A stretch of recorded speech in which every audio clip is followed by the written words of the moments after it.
It did not begin in a haunted house or an ancient forest, but in the most mundane of places, a child's bedroom. In October of 2022, a user on a forum for vintage electronics, under the name CRT_collector, uploaded a clip. He had been refurbishing an old cathode ray tube television, a bulky, wood-paneled set from the 1970s.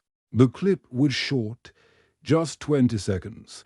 It showed the television tuned to a dead channel, the screen filled with the comforting, chaotic snow of analog static. The audio was the familiar, soothing hiss, and then something changed. The static in the center of the screen seemed to coalesce. It didn't form a clear face or a figure, not at first. It simply became denser, a shifting, pulsing cloud of gray and black within the white noise. And then it moved. It leaned forward. The collector had been filming the set to demonstrate its picture quality, and his gasp was audible off camera, as the mass of static seemed to press against the inside of the glass screen, bulging outward like a face pressed against a sheet of rubber. The video ended abruptly. The user's final post on the forum, an hour later, read, "It speaks in numbers." He was never heard from again. The clip was downloaded a handful of times before the thread was deleted by moderators.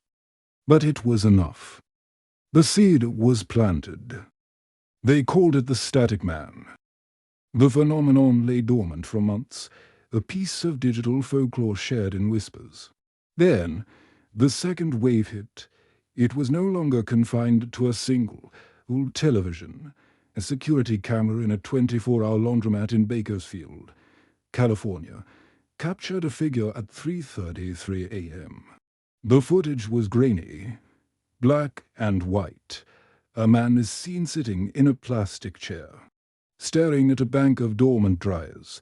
He is perfectly normal, dressed in a jacket and jeans. Suddenly, his entire body dissolves into a torrent of visual noise, a human-shaped blizzard of static that flickers for a full 5 seconds before resolving back into the man. He then stands up, walks out of frame, and vanishes. The police, upon investigation, found the man's wallet on the chair. He had been reported missing a week prior. His family confirmed the clothes were his. They also mentioned one disturbing detail he had complained about in the days before his disappearance. An old television in his basement had turned itself on, night after night, showing only static. He said he could see something trying to get out. The pattern was now terrifyingly clear. The Static Man was a contagion, and its vector was any source of uncontrolled visual noise. Old televisions, faulty security monitors, baby monitors losing signal, these were its doorways. But it was no longer just appearing. It was interacting. The most chilling evidence came from a series of videos uploaded by an urban explorer known as Abandon_Adam. He was documenting a derelict television broadcast station. In his final video, he is walking through a control room filled with dead monitors. One screen, larger than the others, is alive with static. As Adam pans his camera across it, the static on the screen suddenly clears. For just a fraction of a second. In that moment, the screen shows a perfect, real-time image of Adam himself from behind. Filming the monitors, it was showing him what was happening behind him. He spins around. But there is nothing there. The screen returns to static. His breathing becomes ragged. He points his camera at the screen, and a voice emerges from the hiss.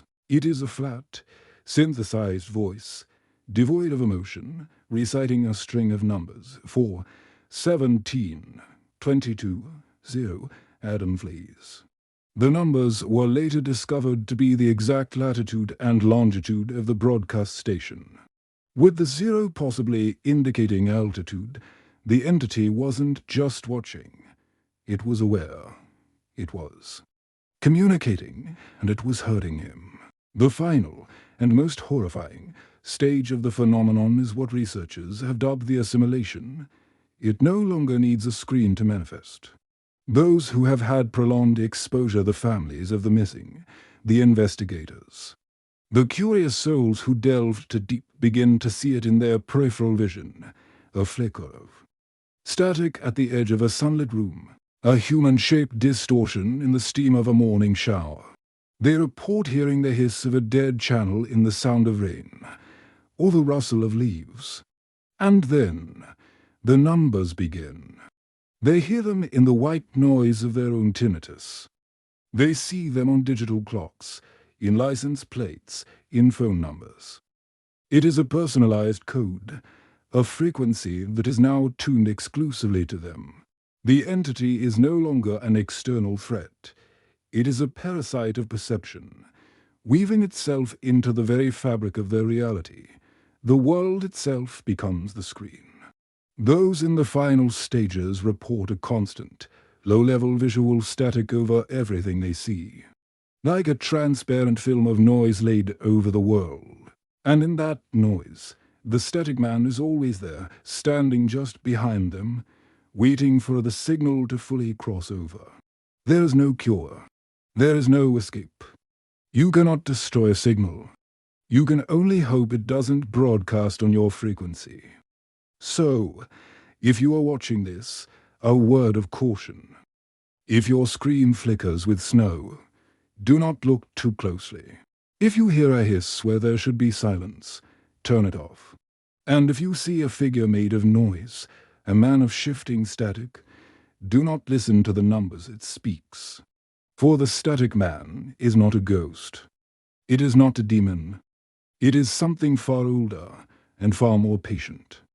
It is the sound of the void between channels. It is the face of the emptiness behind the picture. And it has finally found a way to tune into us.